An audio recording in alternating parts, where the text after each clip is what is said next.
창세기 22장 1절에서 24절 이삭을 다시 받은 아브라함이라는 말씀의 제목으로 함께 하나님의 은혜의 말씀을 나누고자 합니다. 아브라함은 하갈을 통해서 이스마엘을 낳았는데 그때부터 집안에 분쟁이 생겼습니다. 그래서 하나님이 말씀하신 대로 이스마엘을 쫓아냈고 이삭을 상속자로 확정했습니다. 그리고 브엘세바의 셈을 아브라함의 것으로 확정받아서 브엘세바에서 정착했습니다. 그리고 이제 온 집안이 조용해졌고 평안해졌습니다. 끊임없이 상속권을 경쟁하던 하갈과 이스마엘이 쫓겨났기 때문에 아브라함의 집의 상속자는 이삭 한 명뿐이었습니다. 그런데 하나님께서 이 이삭을 내놓으라고 하십니다. 창세기 22장의 말씀은 아브라함의 신앙의 정점이고 더 이상의 시험이 없는 그러한 말씀입니다. 하나님께서 아브라함에게 내 상속자를 내놔라고 하심으로 그에 대한 시험과 신앙을 마무리하십니다. 본문 1절에서 2절 말씀을 보겠습니다. 그 일 후에 하나님이 아브라함을 시험하시려고 그를 부르시되 아브라함아 하시니 그가 이르되 내가 여기 있나이다. 여호와께서 이르시되 내 아들 내 사랑하는 독자 이삭을 데리고 모리아 땅으로 가서 내가 내게 일러준 한 산 거기서 그를 번제로 드리라. 하나님께서 아브라함을 시험하셨다는 것이 창세기 20장의 주제문입니다. 우리는 이 시험이라는 말을 개인의 종교적 체험으로 풀어서 해석하려는 경향이 있는데 그래서는 안 됩니다. 성경은 개인의 종교적 체험을 말하는 것이 아니라 하나님께서 아담을 통해서 또 노아를 통해서 아브라함을 통해서 그리고 그리스도를 통해서 세상에 하신 일이 무엇인가 하는 하나님의 구원 역사를 설명합니다. 그러므로 하나님께서 처녀 마리아에게 요구하는 것이나 예수님께서 부자 청년에게 요구하는 것을 우리에게 요구하는 것이라고 연결시켜서 일반화시켜버리면 안 되는 것입니다. 성경은 개인적인 체험에 관한 이야기가 아니라 그리스도 안에서 완성된 구원 역사에 대한 말씀입니다. 그러나 성경의 개인의 수고가 무시되는 것은 아닙니다. 아브라함이 이 시험에 응하지 않았다면 하나님이 이삭을 죽은 자 가운데서 살리신 것 같은 일을 하지 못했을 것입니다. 마리아가 처녀로서 아기 낳기를 거절했다면 하나님이 분명 다른 여자를 찾았겠지만 예수님을 보낼 방법을 잃어버렸을 것입니다. 그러나 이런 사건과 우리의 전도는 조금 다른 이야기가 있음을 또 생각해 봐야 됩니다. 내가 전도를 하지 않으면 하나님이 일을 하지 못하실 것인가? 내가 전도하지 않으면 하나님의 복음이 전해지지 않을 것인가 우리는 생각합니다. 우리가 전도를 하지 않는다고 해서 예수님의 부활 사건이 전파되지 못하는 것이 아닙니다. 모든 역사가 예수 안에서 완성됐기 때문에 하나님께서 완성된 역사를 세계와 만방에 드러내실 것입니다. 그러므로 우리가 하지 않아도 주님의 말씀은 분명히 전파될 것인데 우리를 그리스도의 복음 전도자로 하나님의 사명을 맡은 자로 부름을 받았으니 그러한 사명을 주셨으니 우리는 참으로 영광스러운 것입니다. 아브라함의 시험이 창세기 22장의 주제문입니다. 그런데 이 시험은 이전 소돔 고모라의 멸망과 비교할 때 한 가지 특징이 있습니다. 이전에 아브라함은 자기 조카 롯을 위해서 염치불구하고 하나님께 7번이나 기도했습니다. 하지만 이삭을 바치라고 했을 때는 아무런 말이 없습니다. 아브라함에게는 개인적인 감정이 있었을 것입니다. 그러나 성경은 이 아브라함의 감정에 대해서 일체 설명이 없습니다. 심지어 아브라함은 어떤 질문도 하지 않습니다. 어떤 감정도 보이지 않고 어떤 질문도 하지 않는 것이 이 본문의 특징처럼 보입니다. 이런 강조점은 우리가 당하는 시험을 어떻게 대처할 것인지를 가르치는 것도 아닙니다. 단지 아브라함은 하나님의 시험에 묵묵히 자기 일을 했다는 것이 성경이 우리에게 말씀하는 내용입니다. 본문 5절 말씀을 볼까요? 이에 아브라함이 종들에게 이르되 너희는 나귀와 함께 여기 기다리라. 내가 아이와 함께 저기 가서 예배하고 우리가 너에게로 돌아오리라. 7절과 8절 말씀입니다. 이삭이 그 아버지 아브라함에게 말하여 이르되 내 아버지여 하니 그가 이르되 내 아들아 내가 여기 있노라. 이삭이 이르되 불과 나무는 여기 있거니와 번제할 어린 양은 어디 있나이까? 아브라함이 이르되 내 아들아 번제할 어린 양은 하나님이 자기를 위하여 친히 준비하시리라. 이 내용은 아브라함이 자기 종들과 아들 이삭에게 거짓말하는 내용입니다. 종들을 안심시키고 아들을 안심시키기 위해서 거짓말을 하고 있습니다. 이 말씀을 보고 우리가 우리도 거짓말을 해도 되는 건가 보다라고 하는 그런 가르침을 주기 위한 것이 아닙니다. 이 말씀은 번제가 끝나고서 나오는 여호와 이레라는 말과 연결됩니다. 14절 말씀을 보면 아브라함이 그 땅 이름을 여호와 이레라 하였으므로 오늘날까지 사람들이 이르기를 여호와의 산에서 준비되리라 하더라. 이 번제 사건에서 아브라함의 후손들이 어떤 기억을 가져야 하는지를 말씀하고 있습니다. 여호와의 산에서 준비되리라는 것은 아브라함이 이삭을 제사로 드린 땅의 이름이었습니다. 그리고 이 말씀은 광야에서 가나안 정복을 준비하고 있는 이스라엘 백성에게 하신 말씀임을 우리는 기억해야 합니다. 이스라엘 백성에게 하나님께서 자기 조상 이삭을 대신해서 번제할 양을 준비하셨다는 이야기가 대대로 전혀 내려오고 있다는 것을 강조합니다. 이 이야기는 하나님께서 이스라엘 백성보다 앞서 모든 것을 예비하고 준비하실 것에 대한 말씀입니다. 아브라함이 이삭을 드린 모리아산 이야기를 신약성경 세 곳에서 인용하고 있습니다. 야고보서 3장에서 아브라함의 행동이 의롭다함을 받은 것은 이삭을 드렸기 때문이며 그의 행동을 통해서 믿음이 완전하게 되었다고 말씀합니다. 그래서 행함이 없는 믿음은 죽은 것이라고 말씀합니다. 또 로마서 5장에서 인용을 하는데 아브라함의 신앙에 대해서 말씀합니다. 아브라함은 하나님을 믿었는데 없는 것을 있게 하시고 죽은 자를 살리시는 하나님을 믿었다고 말씀합니다. 그리고 이것은 아브라함만을 위한 것이 아니라 우리를 위한 것인데 예수를 죽은 자 가운데서 살리신 하나님을 믿는 우리를 위한 것입니다. 이렇게 로마서는 이삭의 출생과 모리아산의 제사를 우리와 연결해서 우리가 볼 수 없는 것을 믿고 소망을 가질 수 없는 것을 소망하는 그러한 은혜가 우리의 믿음 안에 있음을 연결시켜서 설명합니다. 또한 히브리서 11장에서도 이 사건을 인용하고 있습니다. 히브리서는 하나님의 약속을 믿었기 때문에 상속자를 드렸으며 이 이삭은 비유적으로 죽었다가 다시 산 아들이라고 말씀합니다. 아브라함이 하나님의 약속을 믿었다는 것이 그의 신앙이라고 히브리서는 설명합니다. 아브라함은 반드시 이삭을 죽은 자 가운데서 다시 돌려받을 것을 믿었다는 것입니다. 우리는 이러한 내용을 염두에 두면서 창세기 문맥에서 아브라함이 이삭을 드린 사건을 이해해야 합니다. 이삭은 아브라함의 독자였습니다. 그런데 하나님께서 내 아들 독자 이삭을 나에게 번제로 드리라고 말씀하셨습니다. 그래서 아브라함은 3일 길을 가서 모리아산에 이릅니다. 구약에서 3일은 의미가 있는 날수입니다. 이스라엘 백성이 애굽을 떠나 3일 길을 가서 하나님 앞에 제물을 드렸습니다. 또 시내 산에서 하나님을 만날 때도 3일 전에 목욕하고 씻어 성결하게 했습니다. 그래서 성경에서 나오는 3일은 완전한 간격입니다. 완벽한 간격을 이야기합니다. 아브라함이 3일 길을 걸어갔다는 것은 그 사람의 순종이 즉흥적인 것이 아니라 완전한 순종이었다는 것을 말합니다. 그런데 아브라함에게는 상속자가 이삭밖에 없었습니다. 아브라함이 이삭을 드리고 나면 그에게는 소망이 없는 것입니다. 왜냐하면 이스마엘은 쫓아냈고 그리고 이삭밖에 없는데 이삭을 드렸으니 그에게는 어떤 소망도 없는 것입니다. 그런데 아브라함이 거짓말로 한 것이 사실이 되었습니다. 내가 이 아이와 함께 저기 가서 예배하고 우리가 너에게로 돌아오리라. 내 아들아 번제할 어린 양은 하나님이 자기를 위하여서 친히 준비하리라. 여호와의 산에서 준비되리라 하는 말이 반복되고 있습니다.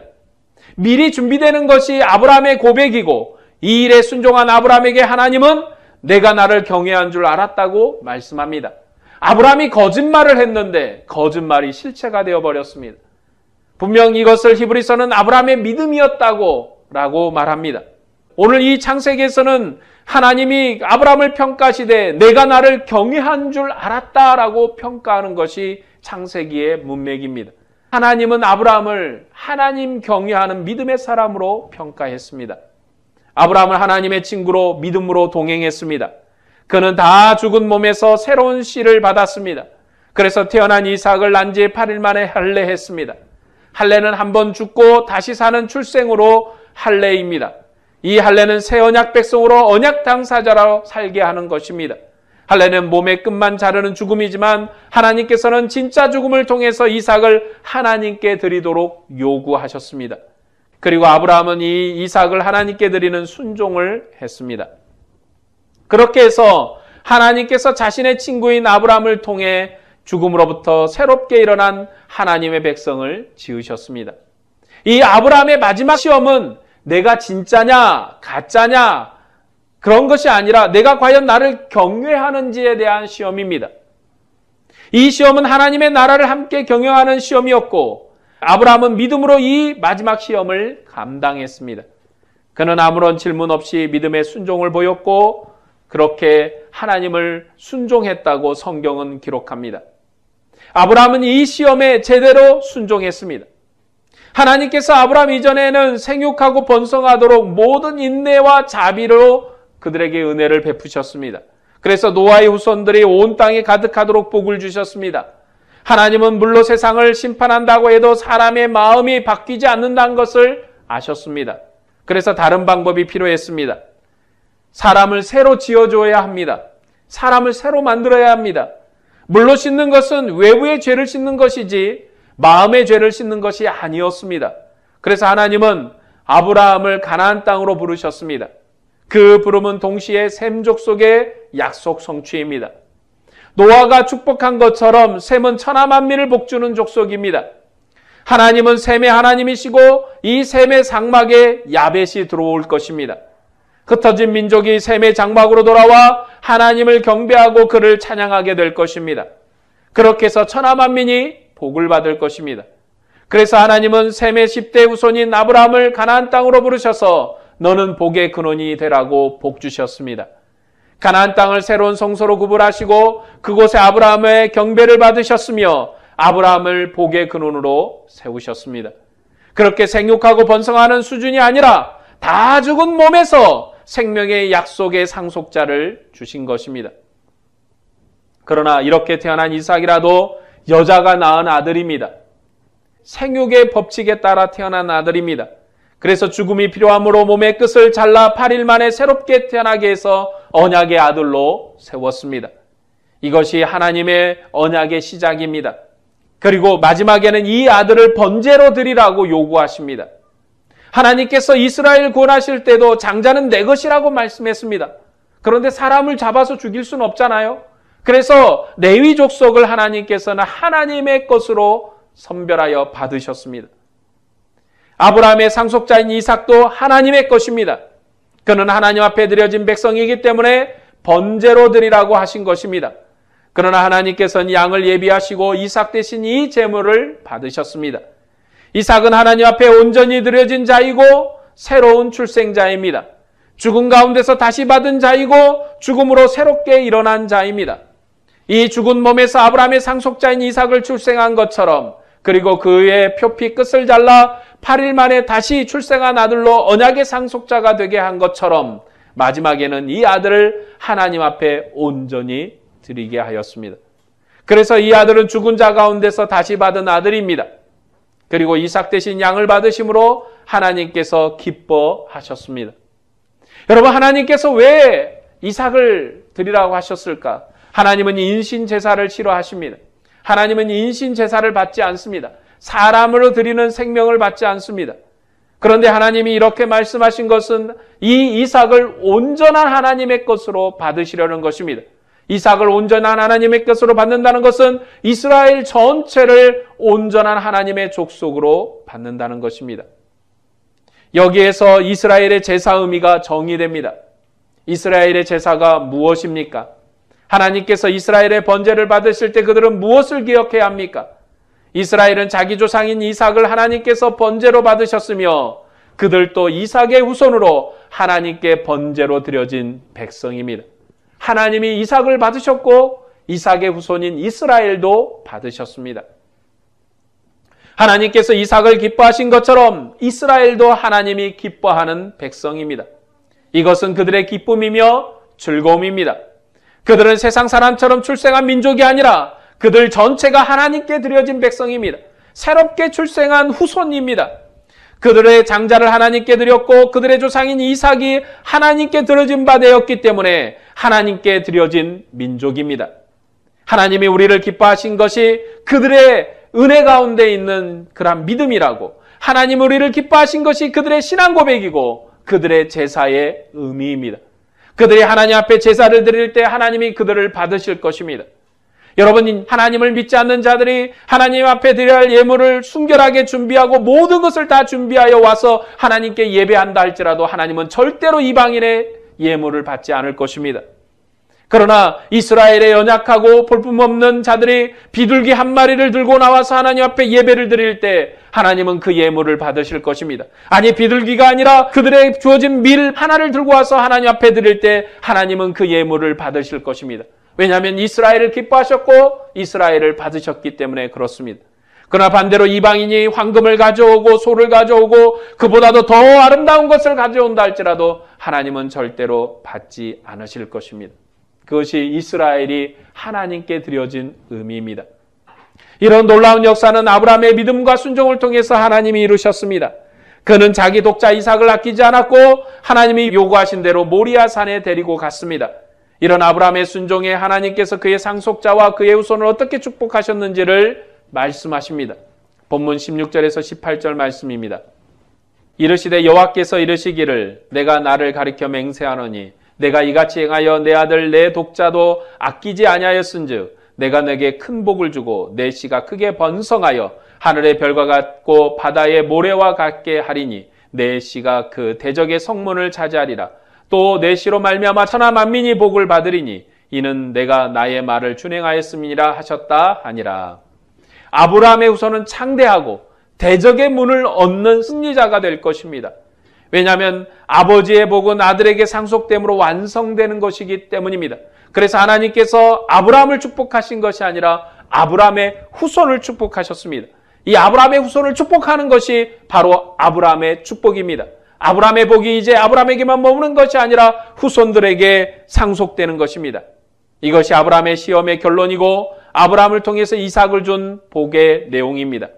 이제 이스라엘은 세상의 민족들과 다른 백성들입니다. 그들은 새로운 생명으로 새롭게 출생한 민족이고 하나님께 헌신된 민족이며 죽음에서 일으킨 새로운 민족입니다. 결단코 세상에 무엇도 그를 해하지 못할 것입니다. 왜냐하면 그들이 천하 만민을 복주는 하나님의 은혜의 민족이기 때문입니다. 이것이 창세기 본문이 이스라엘 백성에게 주는 말씀입니다. 그러나 신약 백성은 그 본문을 그대로 받지 않습니다. 신약 백성은 이 사건을 그리스도 예수 안에서 왕성된 은혜로 받습니다. 하나님께서 이삭을 모리아 산에서 살려서 천하 만민을 복주는 민족으로 이스라엘을 세우셨지만 그들은 가나안 땅에서 하나님께 범죄해서 멸망했습니다. 그러나 그들은 여전히 아브라함과 다윗의 후손입니다. 하나님께서는 이스라엘의 구원자가 되기 위해서 끝날에 자기 아들을 다윗의 후손으로 보내셨습니다. 아브라함 때는 사라의 태를 통해서 역사하셨던 하나님이 마리아의 태를 통해서 새로운 생명으로 아들을 보내셨습니다. 아브라함의 후손으로 오신 예수님은 이삭보다도 더 탁월한 분이시며 더 탁월한 생명으로 출생하신 분이십니다. 다윗의 후손으로 오신 예수님은 솔로몬보다도 더 지혜로우신 큰 임금이시며 능력의 왕이십니다. 그리고 그는 죽은 자 가운데서 살아나셨습니다. 이삭은 자기 대신 양의 죽음으로 자기 생명을 드렸지만 이 아들은 친히 자기 몸의 생명으로 죽었다가 3일 만에 살아나셨습니다. 그는 자기 권세로 하늘 천사 군단을 부릴 수 있는 왕이시지만 자기 힘으로 자기 이름을 내지 않으시는 그러한 분이십니다. 세상의 모든 왕은 자기 힘으로 자기 이름을 내려고 합니다. 하지만 하나님께서 임명한 이 왕 예수님은 아브라함이 자기의 생을 포기하고 상속자를 드린 것처럼 자기의 뜻이 아닌 아버지의 뜻을 위해서 자기를 포기했습니다. 그는 죄가 없었지만 죄 아래 있는 자기 백성을 위해서 그들의 죄를 대신 지시고 하나님 앞에 버림을 받았습니다. 그는 죽음으로 하나님 앞에 헌신했습니다. 그래서 하나님께서 이 아들을 살리시고 모든 이름에 뛰어난 이름을 주셔서 아버지께 영광을 돌리게 하셨습니다. 이 아들이 죽은 자 가운데서 다시 살아나지 못했다면 이 아들이 내 아들이라고 자기를 소개한 하나님이 영광을 받지 못하셨을 것입니다. 그러나 하나님은 이 아들을 살리시고 영광을 받으셨습니다. 아버지께서 아들에게 영광을 주셨기 때문에 아들의 영광을 통해서 아버지가 영광을 받으셨습니다. 부활하신 예수는 하나님이 살리신 아들이며 죽음으로부터 살아난 새로운 인류의 조상이십니다. 이분은 산자와 죽은 자의 주님이시며 진정한 하나님의 아들이십니다. 이 아들은 다윗처럼 가나안 땅에 보좌를 설치하신 분이 아니라 하늘에 보좌를 설치하시고 자정하셔서 하늘의 모든 천사와 천하 만민의 경배를 받으시는 영광의 왕이십니다. 이제 아브라함이 모리아 산에서 이삭을 드림으로 이스라엘이 하나님 앞에 헌신한 백성으로 살았던 것처럼 오늘 교회가 부활의 능력으로 주님 안에서 하나님 앞에서 헌신된 백성으로 살아가는 것입니다. 그리고 부활하신 주님께서 자기 백성을 그의 상으로 초대하십니다. 우리는 매주 드리는 성찬을 통해서 하나님의 영광을 경배하며 찬양하는 것입니다. 우리가 주님과 한 몸 한 영으로 살면 그리스도께서 하나님 앞에 드려졌던 것처럼 우리도 하나님께 드려진 백성으로 사는 것입니다. 그래서 교회의 세례는 교회의 중요한 서약식입니다. 예수와 함께 죽고 예수와 함께 살아서 하나님의 의의 병기로 하나님 앞에 헌신하는 것입니다. 이스라엘이 이삭의 자녀인 것처럼 오늘 우리는 믿음으로 하나님의 자녀이고 예수의 동생으로 출생했습니다. 교회는 주님의 몸이며 주님의 지체입니다. 그래서 주님이 자신의 살과 피를 주셔서 한 몸 한 영으로 살게 하십니다. 주님께서 우리를 사랑하셔서 자기 몸을 주셨으니 우리도 서로 사랑해야 합니다. 믿음의 지체인 형제와 자매를 사랑해야 합니다.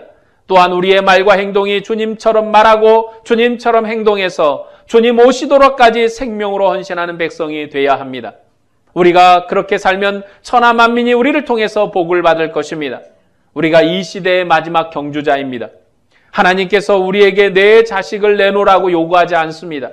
그러나 주님께서 자기 몸을 주셔서 우리를 사랑하셨으니 우리도 몸으로 하나님 앞에 향내나는 제물이 되어야 합니다. 우리가 주님보다 더 사랑하는 것이 있다면 그것은 합당하지 않습니다. 주님은 우리의 생명이기 때문에 무엇도 주님과 바꿀 수 없습니다. 주님은 영원히 살아계십니다. 그리고 그 사실을 그의 영인 성령이 우리 안에서 계속해서 증거하십니다. 그리고 내가 너를 사랑했으니 너도 나를 사랑하고 내가 너를 사랑해서 몸을 주었으니 너도 나를 그렇게 사랑하라고 요구하십니다. 그런 요구는 우리를 죽이려는 것이 아닙니다. 우리를 고생시키려는 것이 아닙니다. 우리의 믿음과 고난과 헌신을 통해 하나님의 약속을 성취하고 생명의 면류관을 주시려는 것입니다. 아브라함이 믿음으로 헌신해서 생명의 상속자를 다시 받은 것처럼 오늘 우리가 믿음으로 헌신한다면 예수님의 생명으로 구원된 생명을 보게 될 것입니다. 우리에게 생명과 성령의 능력을 주신 이가 오늘도 우리와 함께 하십니다. 주님의 나라가 영광스럽게 이 땅에 임할 그날 때까지 우리의 경주가 멈추지 않고 계속되기를 바랍니다. 우리의 승리를 통해 주님께 영광이 되기를 바랍니다. 여러분의 수고가 생명의 면류관으로 주어지는 그날까지 계속되기를 바랍니다. 오늘 또 헌신한 믿음으로 천하 만민을 복주는 신실한 믿음의 증인이 되시기를 주님의 이름으로 축복합니다. 기도하겠습니다.